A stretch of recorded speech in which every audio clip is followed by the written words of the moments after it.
देश भारत पोलियो मुक्त अटे किंतु एबे भी पड़ोसी देश में पोलियो रही काले फेरी पारे से निज पिलामानंको प्रत्येक थर 2 बुंदा पोलियो निश्चिंत दिंतु। तो जेहेतु आज हूँ अक्टोबर 12 तारीख रविवार आम गाँव से प्राथमिक विद्यालय में पोलियो दिया होता। तो ईशु बाबा को लेकिन मिस्टर दास मु गलु पोलियो देवाई से टोटाली ही खाइलानी कहीं सब अजणा लोक ही से देखुचे।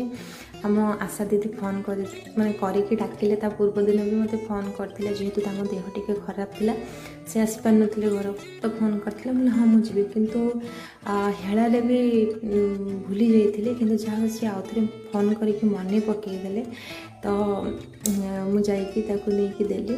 तो आम आशा दीदी को बहुत बहुत धन्यवाद से मन पकईले बोली मुझे ईशु बाबा को लेकिन पोलियो देली ना तो मिस जाता मोर।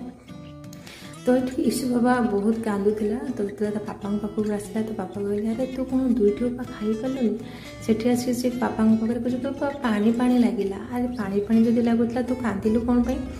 तो एमती तार मोर पापा कथा ही आम घर को आसिलु। तो आपण मनकर पिला को आपण मैंने पोलियो देइछन्ति कि नहीं निश्चिंत कमेंट माध्यम जनइबे। रही जय जगन्नाथ।